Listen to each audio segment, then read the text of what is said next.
এই বিষয়টি হবে আজকের আলোচনার প্রধান ফোকাস পয়েন্ট। এর সাথে থাকবে আরও বেশ কয়েকটি ইন্টারেস্টিং খবর, যেমন দক্ষিণ কোরিয়ার সাথে আমেরিকার বন্ধুত্ব বহু আগের, আমরা সবাই জানি, কিন্তু সম্প্রতি এই দেশটির সাথেও টানাপোড়েন সৃষ্টি করেছে ডোনাল্ড ট্রাম্প। কী নিয়ে টানাপোড়েন সৃষ্টি হলো এবং এই টানাপোড়েনের প্রেক্ষাপটে একেবারেই পূর্ব এশিয়ার রাজনীতিতে কী ধরনের পরিবর্তন আসতে যাচ্ছে, এটি নিয়ে একটা আলোচনা থাকবে। এপাশে সিরিয়ায় তুর্কি অবস্থানে ইসরায়েল যে হামলা চালিয়েছে, তুরস্কের আজকের সবচেয়ে ঘনিষ্ঠ মিত্র পাকিস্তান, তারা কি বলছে, তারা কি করবে। সবশেষে থাকবে বাংলাদেশ এবং ভারতের ছোট্ট একটি প্রসঙ্গ। দর্শক, চলুন আমরা এবার বিস্তারিত আলোচনায় চলে যাই। সর্বপ্রথমে বলি, পাকিস্তান কিন্তু এখন শুধুমাত্র অস্ত্র আমদানিকারক দেশ, অর্থাৎ শুধুমাত্র বিভিন্ন দেশ থেকে অস্ত্র কেনে ব্যাপারটা তা কিন্তু না। তারা এখন অস্ত্র রপ্তানি করছে। কি কি অস্ত্র রপ্তানি করে?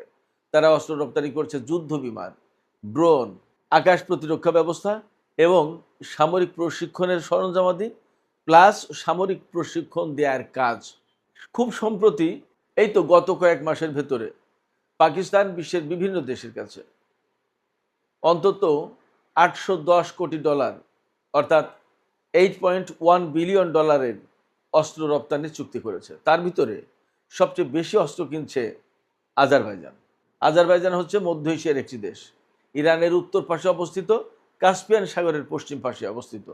আজারবাইজানের কাছে $4.6 বিলিয়ন অস্ত্র বিক্রি করেছে পাকিস্তান। 4.6 বিলিয়ন মানে $460 কোটি অস্ত্র। এরপরেই রয়েছে সৌদি আরব। সৌদি আরব প্রায় পাকিস্তানের কাছ থেকে $200 কোটি অস্ত্র আমদানির চুক্তি করেছে, অর্থাৎ পাকিস্তান সৌদি আরবের কাছে $200 কোটি অস্ত্র বিক্রি করবে। এরপরে রয়েছে সুদান। সুদানের কাছে $150 কোটি অস্ত্র বিক্রি করেছে পাকিস্তান, তবে চুক্তিটি আপাতত স্থগিত আছে। হয়তো কোনো না কোনো কারণে টেকনিক্যালি কোথাও আটকে গেছে, সেটা হয়তো ঠিক হয়ে যাবে। এর পাশাপাশি কুয়েত এবং সোমালিয়াতে পাকিস্তানের অস্ত্র যাচ্ছে, কিন্তু এই দুটি দেশে কি পরিমাণে অস্ত্র যাচ্ছে এবং কত টাকার কত ডলারের তার সুনির্দিষ্ট পরিসংখ্যান বা তথ্য জানা যায়নি।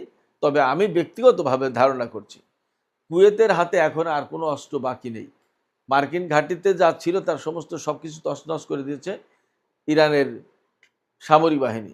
সেক্ষেত্রে কুয়েতের প্রতিরক্ষার জন্য বিপুল পরিমাণে অস্ত্র লাগবে এবং সম্প্রতি কুয়েত কিন্তু পাকিস্তানের সাথে নিরাপত্তা চুক্তি করেছে। ফলে আমরা ধারণা করছি যে বিপুল পরিমাণে অস্ত্র কুয়েতে বিক্রি করতে পারবে পাকিস্তান, তাতে কোনো সন্দেহ নেই। এর ভেতরে সবচেয়ে বেশি যাচ্ছে JF-17 থান্ডার যুদ্ধ বিমান। এই যুদ্ধ বিমানটা চীন এবং পাকিস্তান যৌথ প্রযোজনায় তৈরি, পাকিস্তানে তৈরি হয় বিমানটা। এর পাশাপাশি পাকিস্তান থেকে যাচ্ছে বিভিন্ন দেশের ড্রোন, বিমান প্রতিরক্ষা বা আকাশ প্রতিরক্ষা ব্যবস্থা, তার মানে ডিফেন্স সিস্টেম, মিসাইল, বিমান, এগুলো থেকে ডিফেন্স করবে নিজেদের দেশকে, সেই রকমের সিস্টেম, আর সামরিক প্রশিক্ষণ সংক্রান্ত বিভিন্ন প্রতিরক্ষা সরঞ্জাম। আমরা এরই মধ্যে কিন্তু বিভিন্ন জায়গায় পাকিস্তানের সামরিক অবস্থান দেখতে পাচ্ছি, সৌদি আরবে, কুয়েতে, মধ্যপ্রাচ্যের দেশগুলোতে আরও ব্যাপক উপস্থিতি থাকবে মনে হচ্ছে পাকিস্তানের। এই যে মক্কা চুক্তি হলো তার প্রেক্ষাপটে এই সম্ভাবনা বাড়লো। প্লাস মধ্যপ্রাচ্যের বর্তমান যে পরিস্থিতিতে, এই পরিস্থিতিতেও মধ্যপ্রাচ্যের বিভিন্ন দেশে পাকিস্তানি অস্ত্র যেমন রপ্তানি হবে, তেমনি পাকিস্তানের সামরিক উপস্থিতিরও অনেক বেশি সম্ভাবনা রয়েছে। পাকিস্তানের এই যে সামরিক উপস্থিতি নিশ্চিত হতে যাচ্ছে বা জোরদার হতে যাচ্ছে মধ্যপ্রাচ্যে, এর প্রধান কারণ হচ্ছে আমেরিকা এবং ইরানের মধ্যকার যুদ্ধ। এবং এই যুদ্ধে আমেরিকা দারুণভাবে প্রতিরোধের মুখে পড়েছে ইরানের কাছে, এবং মধ্যপ্রাচ্যে তাদের ঘাঁটি অনেকগুলো ক্ষতিগ্রস্ত হয়েছে এবং মধ্যপ্রাচ্যে তাদের অবস্থান এখন খুবই দুর্বল। দর্শক, শুধু মধ্যপ্রাচ্যে কিন্তু আমেরিকার অবস্থান দুর্বল হয়নি, দুর্বল হচ্ছে আরও বিশ্বের বিভিন্ন জায়গায়। যেমন দক্ষিণ কোরিয়ার সাথে আমরা আমেরিকার একটা ঐতিহাসিক সম্পর্ক আছে, সামরিক সম্পর্ক আছে, সবাই জানি। সেই দ্বিতীয় বিশ্বযুদ্ধের পর থেকে জাপান এবং দক্ষিণ কোরিয়ার নিরাপত্তার দায়িত্ব দেখভাল করে আসছে বলা যায় এই আমেরিকা। অথচ সেই আমেরিকার সাথে এখন দক্ষিণ কোরিয়ার মারাত্মক রকমের টানাপোড়েন সৃষ্টি হয়েছে। টানাপোড়েনটা কী নিয়ে সৃষ্টি হয়েছে জানেন? প্রধান বিষয় হচ্ছে ডোনাল্ড ট্রাম্প। ডোনাল্ড ট্রাম্প যেখানে যাচ্ছেন সেখানেই গোলমাল শুরু হয়ে যাচ্ছে। যেমন মেক আমেরিকা গ্রেট এগেন, এই যে মাগা আন্দোলন, যেটা অর্থাৎ আমেরিকাকে আবার গ্রেট করো, মহান করো। ডোনাল্ড ট্রাম্পের এই যে একটা পেশে নীতি, এই এক পেশে নীতির কারণে তারা চিন্তা করে, ডোনাল্ড ট্রাম্প চিন্তা করে যে আমার দেশের টাকা কেন দক্ষিণ কোরিয়ায় খরচ করব, আমার দেশের টাকা আমাকে খরচ করতে হবে আমার দেশের মানুষের পেছনে।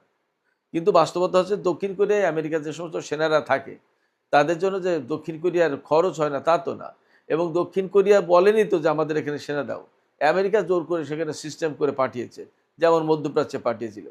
যাই হোক, ওপাশে উত্তর কোরিয়ার পরমাণু কর্মসূচি রয়েছে, উত্তর কোরিয়াকে খাড়া করে দিয়েছে, আর ওপাশে জাপান আর দক্ষিণ কোরিয়া তাদেরকে ভয় দেখাচ্ছে যে উত্তর কোরিয়ার হাতে পরমাণু অস্ত্র আছে, যে কোনো সময় তোমাদের মারবে। অথচ ডোনাল্ড ট্রাম্পের দেশে আমেরিকায় কিন্তু জাপানে সর্বপ্রথম পরমাণু বোমা হামলা চালিয়েছিল। সেই আমেরিকা জাপানকে বারবার ভয় দেখাচ্ছে উত্তর কোরিয়ার। এই যে ভূরাজনীতির দাবা খেলা, এই দাবা খেলাই আমেরিকা যুগ যুগ ধরে খুব সক্ষমতার পরিচয় দিয়ে এসেছে, কিন্তু এখন মনে হয় আর সেটা থাকছে না। কারণ হচ্ছে একদিকে জাপান আর একদিকে দক্ষিণ কোরিয়া আর আরেকদিকে উত্তর কোরিয়া, এই ত্রিমুখী অবস্থান তৈরি করে সেখানে উত্তর কোরিয়াকে দক্ষিণ কোরিয়া এবং জাপানের শত্রু হিসেবে দাঁড় করে দিয়ে ওই দুই দেশে আমেরিকা তার সামরিক উপস্থিতি নিশ্চিত করেছে, যাতে পূর্ব এশিয়ায় তার অনেকটা জমিদারি ঠিক রাখার মতো। এর মধ্য দিয়ে জাপান এবং দক্ষিণ কোরিয়ার যতটা নিরাপত্তা রক্ষা হয় তার চেয়ে বেশি স্বার্থ আদায় হয় আমেরিকার। এইরকম একটা প্রেক্ষাপটেও আমেরিকা সম্প্রতি মানে কি, আজকে 20 তারিখ, এই 17ই আগস্ট দক্ষিণ কোরিয়ার সাথে আমেরিকার সামরিক মহড়া শুরু হওয়ার কথা ছিল, শুরু হয়েছেও। 11 দিন ধরে সেই মহড়া চলার কথা ছিল, কিন্তু ডোনাল্ড ট্রাম্প আকস্মিকভাবে নির্দেশ দিয়েছে এই মহড়া চলবে মাত্র 6 দিন, 5 দিন কমিয়ে দিয়েছে। কেন? উত্তর কোরিয়াকে সন্তুষ্ট করার জন্য। কিন্তু উত্তর কোরিয়া কি সন্তুষ্ট হচ্ছে? উত্তর কোরিয়া বলছে নো, এখনো আমেরিকা দক্ষিণ কোরিয়ার সাথে যে মহড়া চালাচ্ছে, এই মহড়া চালানোটাই তো আমার জন্য অস্বস্তিকর, আমার জন্য বিপদের কারণ। উত্তর কোরিয়া বলছে যে এই যে মহড়া চালাচ্ছ দক্ষিণ কোরিয়াকে নিয়ে, কার বিরুদ্ধে, কাকে হুমকি হিসেবে দেখছো? আমাকে যখন তুমি হুমকি হিসেবে দেখছো, তার মানে এই মহড়া চালাচ্ছ, তার মানে আমাকে, তুমি আর দক্ষিণ কোরিয়া অর্থাৎ আমেরিকা দক্ষিণ কোরিয়া কিভাবে মিলেমিশে যৌথভাবে আমাকে শেষ করবা, তোমরা তো সেই পরিকল্পনা করছো। ফলে মহড়া 11 দিনের জায়গায় যদি 6 দিন করো, 5 দিন কমিয়ে দাও, তাতে আমার বিরুদ্ধে তোমার হুমকি তো শেষ হয়ে যায় না, বন্ধ হচ্ছে না। অতএব তুমি আমেরিকা, তোমাকে, দক্ষিণ কোরিয়াকে, জাপানকে, সবাইকেই আমি হুমকি হিসেবে দেখি, এবং তোমাদের হুমকি মোকাবেলার জন্য আমার যা করা দরকার তা আমি করব। অথচ দক্ষিণ কোরিয়ার সাথে কিন্তু মহড়া 6 দিন কমিয়ে দিল। দক্ষিণ কোরিয়া এই জায়গায় ভীষণভাবে অসন্তুষ্ট হয়েছে, ক্ষুব্ধ হয়েছে, মনক্ষুণ্ণ হয়েছে, রাগান্বিত হয়েছে, এবং তারা এই প্রেক্ষাপটে বলছে যে আমেরিকা 2 দিন অন্তর অন্তর আমাদেরকে এইভাবে খোঁটা দেয় যে আমরা তাদের সেনা রেখে নাকি আমরা নিরাপত্তা নিচ্ছি, তাদেরকে কোনো অর্থ দেওয়া হচ্ছে না, নানান রকমের কথা, এবং প্রায় মাঝে মাঝে হুমকি দেয় যে অপমানজনকভাবে 11 দিনের মহড়া, শিডিউলড মহড়া, সেটা 6 দিনে নামিয়ে আনলো। এটা তো হতে পারে না। তো সেক্ষেত্রে যা করতে হবে সেটা হচ্ছে আমাদের নিজেদের শক্তি নিজেদের অর্জন করতে হবে, এবং আমরা শক্তিতে স্বয়ংসম্পূর্ণ হওয়ার চেষ্টা করব। তার মানে দক্ষিণ কোরিয়া ভেতরে ভেতরে আমেরিকার বলয় থেকে বেরিয়ে যাওয়ার চিন্তা করছে। বলয় থেকে বেরিয়ে যাওয়া বলতে তাদের নিরাপত্তা ব্যবস্থাকে স্বয়ংসম্পূর্ণ করে নিজেরা নিজেদের পায়ে দাঁড়াবে।